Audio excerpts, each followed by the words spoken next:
Launched at the 24 Hours of Le Mans, Peugeot has revived its legendary GTi badge for its latest 208 model, albeit the electric version.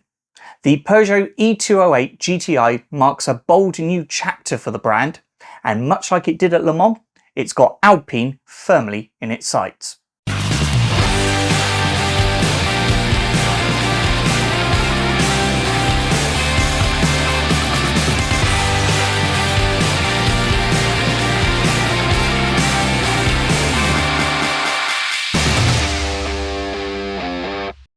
With 280 horsepower, 345 Nm of torque, and a 0 to 62 time of just 5.7 seconds, this is officially the fastest hot hatch in the electric B segment.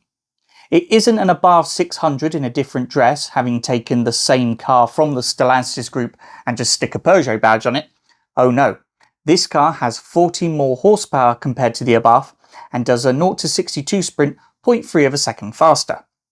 Compared to its other French counterpart, the Alpine A290 GTS, it has 60 more horses and is 0.7 of a second faster to 62. Peugeot is calling the E208 GTi more GTi than ever. And that isn't just marketing fluff. The car nods directly to the legendary 205 GTi roots, with red accents, widened wheel arches, exclusive 18-inch perforated alloy wheels, a modern tribute to the pepper pots, and an optional GTi red paint that echoes the 1980s icon. Just don't expect any two-tone jobs like we got with the last one though. Underneath all of the retro flourishes, there's some real engineering going on.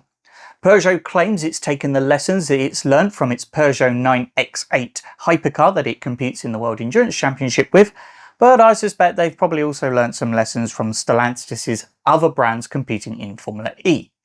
As a result, the car sits 30mm lower compared to the standard car. The tracks have been widened 56mm at the front, 27 at the rear to aid stability.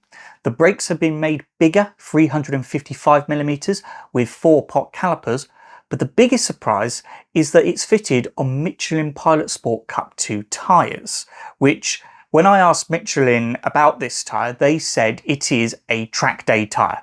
90% track, 10% road.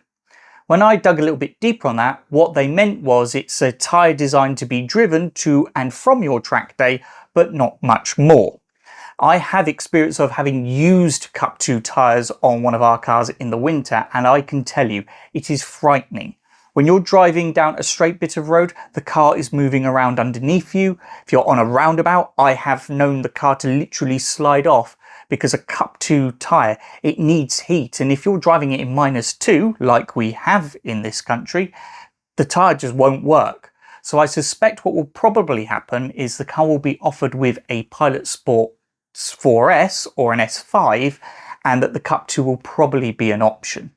The E208 GTi's 54 kWh Cattle battery offers a WLTP range of around 217 miles, or 350 kilometers.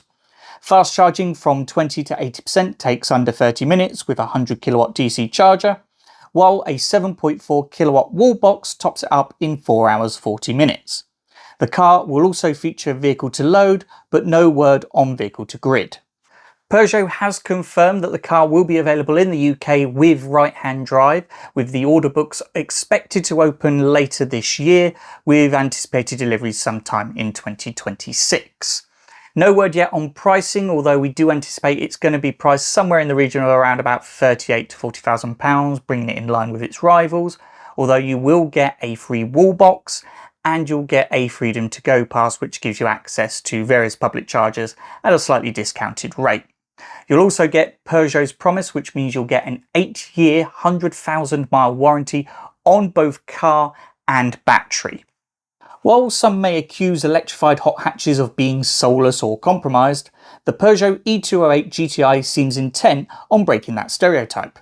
With track-developed handling and a meaningful power advantage over its rivals, could this be the car to finally offer up a viable alternative to its ICE counterparts? Or will market conditions dictate a petrol-powered GTi?